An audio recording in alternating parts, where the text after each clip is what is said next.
Hi friends, எல்லோருக்கும் வணக்கம். This is Shivaji. Friends, ஒரு 10-15 நாளைக்கு முன்னாடி நான் ராமேஸ்வரம் போயிருந்தேன். அங்கே அந்த ஒரு நாள் ஸ்டே பண்ணதுனால சரி தனுஷ்கோடி போயிட்டு வரலாம் அப்படின்னு தனுஷ்கோடி போயிருந்தேன். அப்போது அந்த போட்டில் ஒரு 6 பேரை கொண்டு போயிட்டு இருந்தாங்க. எங்கேருந்து அப்படின்னா அந்த மண் திட்டுகள் இருக்குல்ல, அந்த பக்கம் என்ன சொல்கிறது, மண்டபம் எங்கேருந்து அந்த சரியாக தெரியல. அங்கேருந்து ஒரு 6 பேர் 7 பேர் இவ்வளோ கொண்டு போயிட்டு இருந்தாங்க. கேட்டேன் என்னத்துக்காக அவங்கள கொண்டு போகிறாங்கன்னு கேட்டதுக்கு, இல்லை இலங்கையிலேருந்து அகதிங்களை கொண்டு போகிறாங்க அப்படின்னாங்க. ஆக்சுவலாக அகதிங்க இல்லை ஃப்ரெண்ட்ஸ், அவங்க இங்கேருந்து போனவங்க தான், தமிழ்காரங்க தான். அங்கேருந்து வர சொல்ல அகதிங்க அப்படின்ற பேரில் வர அவங்களுக்கு மனசு எவ்வளோ வலிக்கும் பாருங்கள். அதாவது ஒரு தமிழன் அங்கேருந்து வரான், ஆனால் அவங்க இலங்கைக்கார் அப்படின்றாங்க. இங்கே இருக்கிறவங்க இலங்கைக்கார் வந்தாங்க, இலங்கை அகதிங்க வந்தாங்க அப்படின்றாங்க. ரொம்ப மனசு கஷ்டமாக இருக்குது. கொஞ்சம் அதாவது புரிதல் இல்லை. ஏதோ ஒரு காரணத்துக்காக போனவன் திரும்ப வர சொல்ல அகதிகள் அப்படின்ற பேரில் வர சொல்ல ரொம்ப கஷ்டமாக இருக்குது மனசு. சரி, நம்ம டாபிக் வரலாம். ஏன் அந்த விஷயம் நம்ம பேசுகிறோம் அப்படின்னா, இப்போ இலங்கையில் பொருளாதார பிரச்சனை ஓடிட்டுருக்கு. எல்லாருக்கும் தெரியும் உங்களுக்கு. அதாவது சாப்பிட்றதுக்கே ரொம்ப கஷ்டமாக இருக்குது, சாப்பாட்டுக்கு வழி இல்லை, வேலை இல்லை, நிறைய பிரச்சனைங்க ஓடிட்டுருக்கு. ஸோ இதில் தப்பிச்சு நம்ம இந்தியாவுக்கு வந்துடலாம் அப்படின்னு நிறைய பேர் வராங்க. தமிழ்நாட்டுக்கு வந்துடலாம் குறிப்பாக வராங்க. அவங்களுக்கு வர சொல்ல என்ன, அவங்களுடைய கொஷின் என்ன, நம்ம போய் சேருவோமோ இல்லையோ தெரியாது. இது நம்ம தமிழ்நாட்டுக்கு போய் சேருவோமோ இல்லையோ தெரியாது. நம்ம இங்கேருந்து சாவறதோட கடலில் செத்துடலாம், தண்ணியிலே செத்துடலாம். அதாவது என்ன சொல்கிறது, அவங்களுடைய அடுத்து வாழ்ந்தே ஆகணும். இப்போ அவங்களுக்கு வழியில் சாப்பாட்டுக்கு வழியில் வாழ்ந்தே ஆகணும், உயிர் போகிற நிலைமை. தப்பிச்சு பிழைக்கணும், வேறு ஊரில் பிழைப்பு தேடணும். ஸோ வர சொல்லனா ஆல்மோஸ்ட் யாரும் சாகிறதில்ல. எல்லாமே ஒரு சிலர் மேபி என்ன ஆகும் தெரியாது, ஆனால் முக்கால்வாசி 90% பேர் கரை சேர்ந்துடுறாங்க. ஏன் அந்த விஷயம் சொல்ல அவங்க கூட சொல்ல வரேன்னா, ஒரு முயற்சி நம்ம பண்ண சொல்ல அந்த முயற்சிக்கு நம்ம உயிர் கொடுக்கணும், நம்ம உயிராக நினைக்கணும். நம்ம செய்கிற தொழிலில் கூட நீங்கள் ஒரு உத்வேகமாக உயிர் கொடுத்து அதுதான் நம்மளுடைய லைஃப், அதை பற்றி தெரிஞ்சுக்கணும், அதை பற்றி உண்மையாக உழைச்சதுக்கு நம்ம என்ன சொல்ல அடுத்த லெவல் கொண்டு போகணும் அப்படின்னா கண்டிப்பாக நீங்கள் சக்ஸஸ் ஆவீங்க. இல்லை ஏனோ தானோ பண்ணிட்டு இருந்தோம், சரி பண்ணி பார்க்கலாமே, ட்ரை பண்ணி பார்க்கலாமே அப்படின்ற மாதிரி ஒரு நோக்கத்தில் வந்தால் அப்புறம் நம்மகிட்ட தான் பணம் இருக்குது, பணம் போட்டால் பணம் எடுக்கலாம்னா ஒரு 50 லட்ச ரூபா போட்டால் டெய்லி ஒரு 50,000 சம்பாதிக்கலாம், இல்லை 30,000 சம்பாதிக்கலாம், இல்லை ஏதோ ஒரு கார் இப்படி போட்டால் அப்படி வரலாம் அப்படின்ற மாதிரி விஷயத்தோடு வரவும் ஸ்டாக் மார்க்கெட்டில் அவ்வளோ சக்ஸஸ் ஆனதாக சரித்திரம் எங்கே இல்லை ஃப்ரெண்ட்ஸ். இது வேறு அப்படின்றது புரிஞ்சுக்கிறதுக்கே வருஷக்கணக்கில் ஆகிடுது. அதாவது நாம் நினைக்கிற மாதிரி இந்த ஃபீல்டு இல்லை அப்படின்றத புரிஞ்சுக்கிறதுக்கே வருஷக்கணக்கில் ஆகிடுது. உண்மையாக உழைக்கணும் அப்படின்னா நம்ம பிஆர் சுந்தர் சார் கூட சொல்லியிருப்பார், ஒரு கதையில் நாய் கதை சொல்லியிருப்பார். அதாவது ஒரு நாய் எஜமானனுக்காக ஓடுறத விட தான் உயிரை காப்பாற்றிக்கணும் அப்படின்ற நோக்கத்தில் ஓடுறது தான் ஜெயிக்குது. அதே மாதிரி தான் நம்ம ஒரு ட்ரேட் எடுக்கிறோம் அப்படின்னா அந்த ட்ரேடிங் எதற்காக எடுக்கிறோம், எதுக்காக எடுக்கிறோம் தெரியாமல் நாம் நினைக்கிறோம் லாபத்துக்காக எடுக்கிறோம் அப்படின்னு. இல்லை, அது ஒரு போதையாயிடுது, அடிக்ஷனுக்காக எடுக்கணும். நிறைய பேர் லாப நோக்கத்துக்காக எடுக்கிறாங்க அப்படின்னு சொல்கிறாங்க, வெளி மனசு சொல்லுதே தவிர உள் மனசு ட்ரேடிங் எடுத்ததுக்கு அப்புறமா கொஞ்சம் சின்ன சின்ன ப்ராஃபிட் பார்த்தோன்னே புக் பண்ணிவிட்டு வந்துடுச்சு ப்ராஃபிட், இன்றைக்கி ஒரு 5,000 வந்துடுச்சு, இன்றைக்கி ஒரு 10,000 வந்துடுச்சு, ஆஹா ஓஹோ சந்தோஷமா.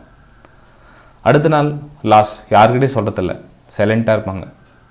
லாபம் வர சொல்ல மட்டும் கொக்கரிப்பாங்க, லாஸ் ஆக சொல்ல வாயை மூடிட்டு கம்முன்னு இருப்பாங்க. ஏன் அவ்வளோ என் வீட்டில் கூட சொல்கிறதில்ல. நிறைய பேர் தன்னுடைய தாய் தந்தை மனைவி யார்கிட்டே சொல்கிறதில்ல. சொல்லுங்கன்னு தான் சொல்கிறேன். நான் எல்லா வீடியோவில் நான் என்ன சொல்கிறேன், பகிர்ந்துக்குங்க, உங்களுடைய லாப நஷ்டத்தை வீட்டில் பகிர்ந்துக்குங்க. ஏன் அப்படின்னா நீங்கள் செய்கிற தவறுகள் சுட்டி காட்டுவாங்க. நீங்கள் என்னத்தான் தப்பு பண்ணீங்கன்னாலும் சுட்டி காட்டணும். அப்போ நீங்கள் தவறை மறைக்கிறீங்க அப்படின்னு அர்த்தம். ஓகேங்களா? ஸோ எமோஷ்னல் அப்படின்றது என்ன அப்படின்னா நான் உணர்ச்சி வசப்பட்டு நான் ட்ரேட் எடுத்துட்டேன். அட்லீஸ்ட் நீங்கள் உணர்ச்சி வசப்பட்டு ட்ரேட் எடுத்தேன் அப்படின்றையாவது புரிஞ்சுக்கிறீங்களா பாருங்கள்.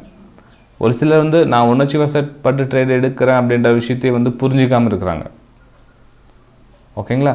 ஸோ மார்னிங் எப்போ 9:15 மணி ஆகுதா, 9:20 ஆகிடுச்சா, ட்ரேடிங் எடுத்தாகணும் அப்படின்ற மாதிரி ஒரு சில மைண்ட் செட்டு. அது அந்த ஒரு சிலர் தான் வந்து பயங்கரமான லாஸ் பண்ணிக்கிறாங்க. இன்னொரு சிலர் வந்து ஏனோ தானோ எடுத்தோம், ஏதோ ஒன்று எடு, மொத்தத்தில் பொசிஷன் எடுத்துட்டு அப்படி இல்லை ஃப்ரெண்ட்ஸ். புரிஞ்சுக்குங்க, நீங்கள் எதுக்காக உழைக்கிறீங்கன்றத ஃபஸ்ட்டு தெரிஞ்சுக்குங்க. எதுக்காக உழைக்கிறீங்க? இப்போது நான்லாம் வந்து 2013 2014 அதாவது என்னோடய லாஸ்ட்லேருந்து நான் வெளியே வர சொல்ல என்னுடைய உழைப்பு எதுக்கு தெரிஞ்சுங்களேன். நிறைய பேருக்கு சொன்னால் சிரிப்பீங்க. என்னுடைய கேபிட்டலில் பாதுகாத்தா போதுன்ற சாமின்ற மாதிரி தான் நான் வந்து 2012 வந்து நான் ட்ரேட் பண்ண ஸ்டார்ட் பண்ணது. 2007 வந்து 2007லேருந்து 2012 13 வந்து எப்படியோ போயிடுச்சு. ட்ரேட் பண்ண லாஸ் ஆனது, எதுவும் ஆனது ஆயிடுச்சு. சரி, அதுக்கப்புறம் வந்து எனக்கு லாபம்லாம் வேணாடா சாமி, எனக்கு வந்து என்னுடைய கேபிட்டலை பாதுகாத்தா போதும், என்னுடைய முதலீட்டை நான் பாதுகாத்தா போதும் அப்படின்னு ஒரு சில அதுக்கே அதுக்கும் ட்ரேடிங்காக போவேன் அப்படின்வாங்க. எனக்கு அதுவே பெரிய டாஸ்காக இருந்தது. எனக்கு அந்த கேபிட்டலை பாதுகாக்கிறதே வந்து பெரிய வேலையாக இருந்தது. ஆனால் ரொம்ப சந்தோஷமாக இருந்துச்சு. ரொம்ப ஃபஸ்ட்டு மாதம் வந்து ரொம்ப மைல்டாக ப்ராஃபிட் வந்தது. அதாவது ஒரு மாதம் ஃபுல்லாக ட்ரேட் பண்ணி சின்ன ப்ராஃபிட்டு, ரொம்ப சந்தோஷம், எனக்கு பயங்கர ஹாப்பி. ஏன் அப்படின்னா என்னுடைய கேபிட்டலும் பாதுகாத்துட்டேன், ஒரு மாதம் ட்ரேட் பண்ணி எனக்கு கொஞ்சம் சின்ன ப்ராஃபிட்டும் வந்துடுச்சு. அதை விட வேறு சந்தோஷம் என்ன? ஒன்று மட்டும் புரிஞ்சுங்க, ஓடுற வண்டி எப்படியாவது நீங்கள் நிற்க வச்சிட்டிங்க, பிரேக் போட்டு நிற்க வச்சிட்டிங்க அப்படின்னா பெரிய விஷயம். அதுக்கப்புறம் நீங்கள் சாகசெல்லாம் பண்ணிக்கலாம். ஓகேங்களா? ஸோ புரிஞ்சுங்க, எமோஷ்னல் கட்டுப்படுத்துறது அப்படின்னா நீங்கள் சொந்தமாக சுயமாக நான் எதுக்காக உழைக்கிறேன் அப்படின்றத ஃபஸ்ட்டு தெரிஞ்சுக்கங்க. இப்போது நம்ம சின்ன குழந்தைங்க, நம்ம ஸ்கூல் நம்ம வீட்டில் படிக்க வைப்போம், நம்ம குழந்தைங்கள படிக்க வைப்போம். இப்போ 5வது 6வது ஒரு குழந்தை படிக்குது. பார்ப்பா, நீ இவ்வளோ மார்க் எடுத்துன்னு உனக்கு சைக்கிள் வாங்கி தரேன், நான் ஒரு பூஸ்ட், அப்பா சைக்கிள் வாங்கி தருவார், நமக்கு வந்து எப்படியாச்சும் மார்க் எடுக்கணும். ஒரு காலேஜ் படிக்கிற பையன்கிட்ட பைக் வாங்கி தரேன், பைக்கோ ஒரு காரோ உங்கள் வசதிக்கு ஏற்ற மாதிரி நீங்கள் வாங்கி தரீங்க அப்படின்னு சொன்னீங்கன்னா அப்பா அதை வாங்கி தராரு.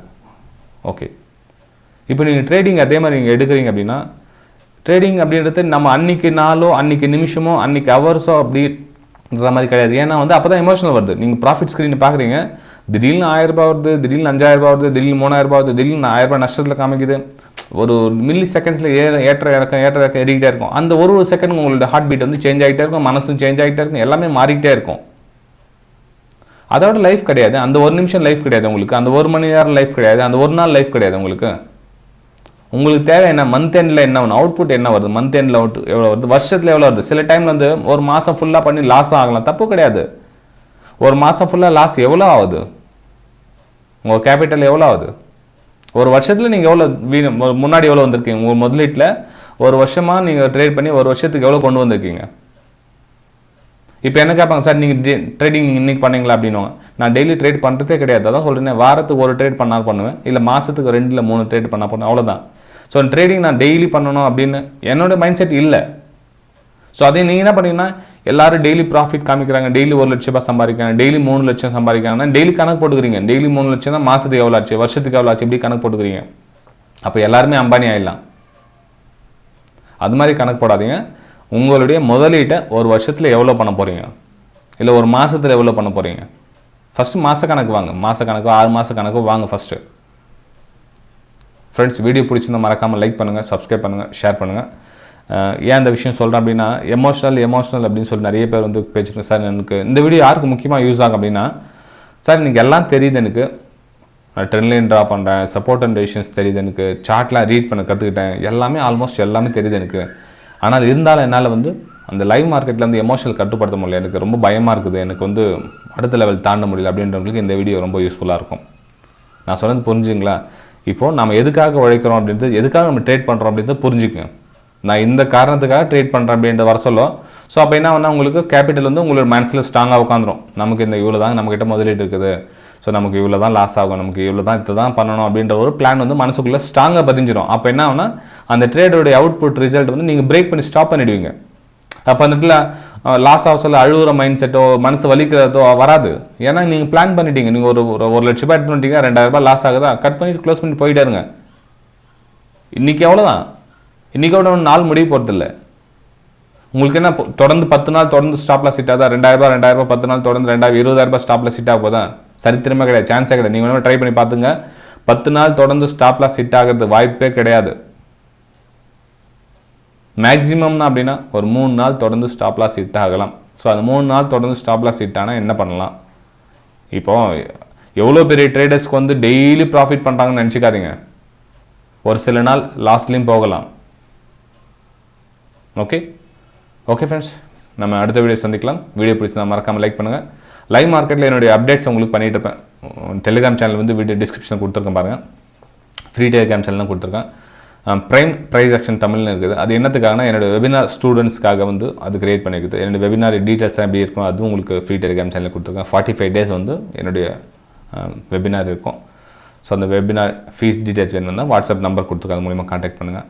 அந்த 45 days முடியல ஃப்ரெண்ட்ஸ். அவங்களுக்கு 45 daysக்கு அப்புறமும் நிறைய விஷயம் அவங்களுக்கு கண்டினியூஷன் ஆகும். ஸோ அவங்களுக்கு என்ன மாதிரி வந்து அவங்களுக்கு கொடுத்தா புரியும் அப்படின்றதுக்கு அந்த வெபினார் டீட்டெயில் இருக்கும். நீங்கள் போய் பாருங்கள், உங்களுக்கு புரியும் அதுக்கப்புறமா. ஓகே, வீடியோ பிடிச்சா மறக்காமல் லைக் பண்ணுங்கள், சப்ஸ்கிரைப் பண்ணுங்கள், ஷேர் பண்ணுங்கள். நம்ம அடுத்த வீடியோ சந்திக்கலாம். Bye friends.